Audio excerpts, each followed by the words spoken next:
வணக்கம் நண்பர்களே, இந்த புத்தம் புதிய காணொலிக்கு உங்கள் அத்துணை பேரையும் வரவேற்பதில் மிக்க மகிழ்ச்சி கொள்கிறேன். வருகின்ற ஆங்கில புத்தாண்டு 2026 அதனுடைய சிறப்பு பலன்கள் 12 ராசிகளுக்கான பலன்கள். அந்த வரிசையில இன்றைக்கு நம்ம பேச போறது மீன ராசி, காலபுருஷ தத்துவத்துடைய 12ஆம் வீடு.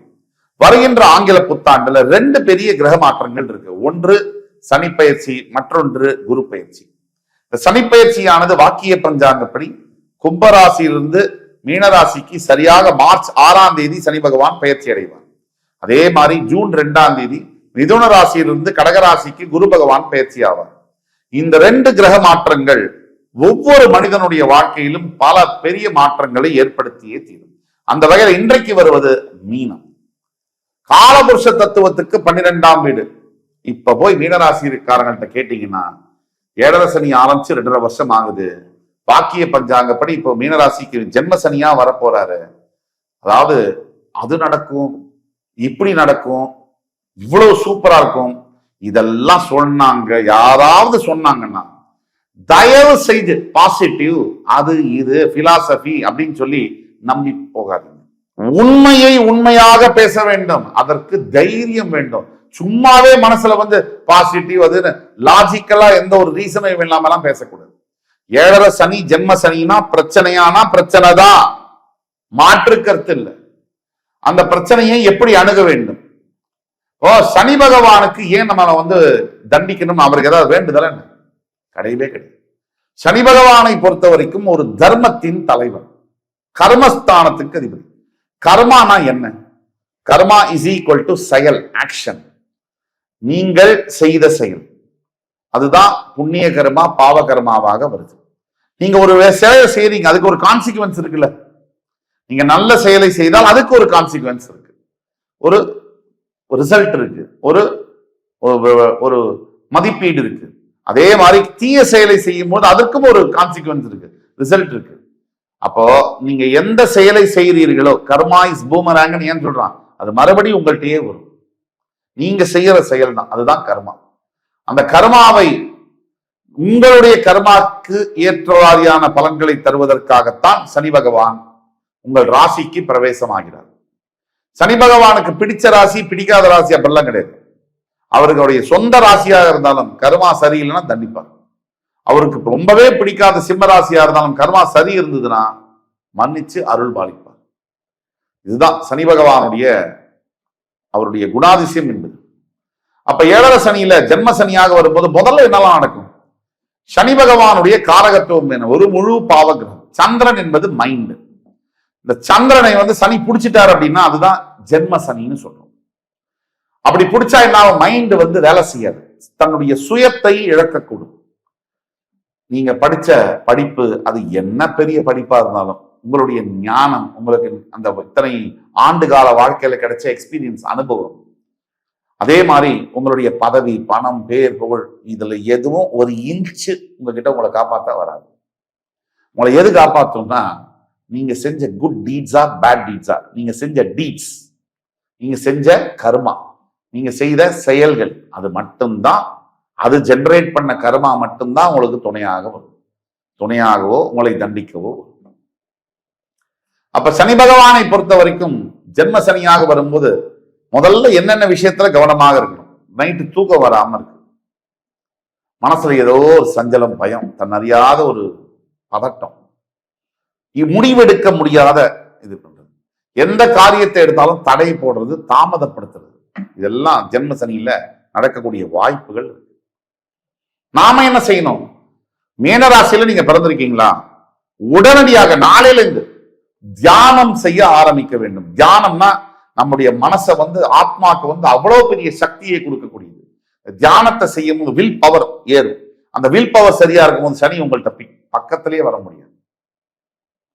சனி உங்களை எதுவும் செய்ய முடியாது. உங்களோட வில் பவர், மனசு சஞ்சலப்படாது, பயப்படாது, மனசு தடுமாறாது. இதெல்லாம் இருந்ததுன்னா சனி பகவான் உங்களுக்கு ஒண்ணும் பண்ண முடியும். அந்த வில் பவர் எப்படி ஏறும்? தியானம், தொடர் தியான பயிற்சி. தியானத்தை பத்தி நிறைய பேர் புரிஞ்சுக்கிறது இல்ல. இன்னைக்கு தியானம் பண்ணா நாளைக்கெல்லாம் பலன் கிடைக்காது. குறைந்தபட்சம் 2 மண்டலம் 96 நாட்கள் தியானம் செய்ய வேண்டும். மந்திரங்கள்லாம் தெரியலையா? கண்ணை மூடின்னு உட்கார்ந்து ஓம் நம சிவாய நமக.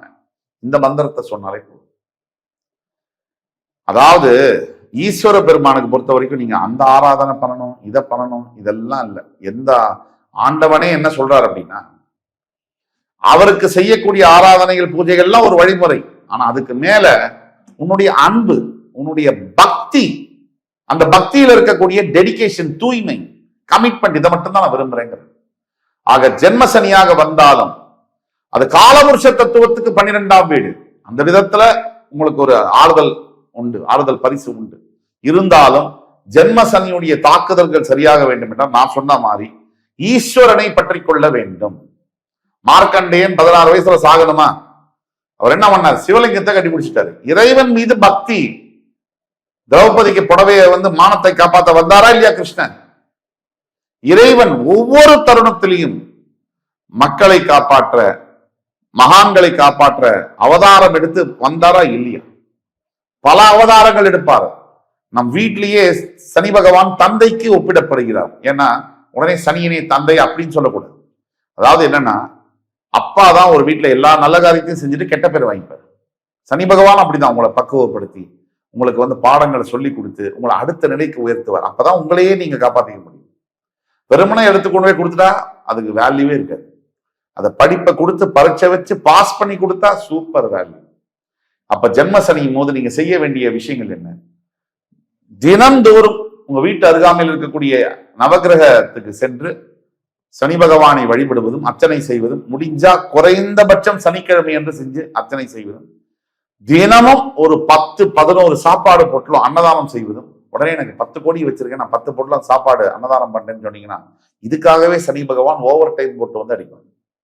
ஏன்னா உங்களுடைய சக்திக்கேற்ற தர்மங்களை செய்ய வேண்டும். இது பண்ணணும். எளிமையா வாழ படைக்கணும், பொறுமையா இருக்கணும், அவசரப்படக்கூடாது. உங்க கடமைய ஒரு சோம்பேறித்தனம் வரும் ஜென்ம சனி வந்தாலே, நாளைக்கு பண்ணிக்கலாம் இந்த வேலையை, அதை மட்டும் பண்ணக்கூடாது. ஜாக்கிரதையா இருக்கணும். இது ஒண்ணு. ஸோ இதெல்லாம் நீங்க பண்ணீங்கன்னா மிகப்பெரிய விஷயம். அதே மாதிரி குரு பயிற்சி மார்ச் 6ல இருந்து நான் சொல்ற விஷயங்கள் ஜூன் 2 வரைக்கும் தான் கவனமா இருக்கும். உடனே குரு உங்களுக்கு ஆண்டவன் நீங்க கீழே விழும்போது பிடிக்கிறார். என்ன சொல்றாரு? உங்களுடைய ராசியினுடைய 9ஆம் வீடு, உங்கள் ராசியினுடைய 11ஆம் வீடு, உங்கள் ராசி 3 இடங்களை பார்க்கிறார். ராசியை பார்க்கக்கூடிய குரு பகவானால் ஜென்ம சனியினுடைய தாக்கம் கிட்டத்தட்ட 95% குறையும். ஆக ஒட்டு மொத்தத்துல குரு பார்வை ராசியுடைய 9ஆம் வீட்டில் விழும்போது பாக்கியங்கள் கிடைக்கும். ஜூன் 2க்கு பிறகு நிறைய லைஃப்ல மாற்றங்கள் நடக்கும். அதே மாதிரி 11ஆம் வீட்டை குரு பகவான் பார்க்கும் பொழுது பொருளாதார நிலைமை என்பது மிகப்பெரிய அளவுல மாற்றங்கள் இருக்கும்.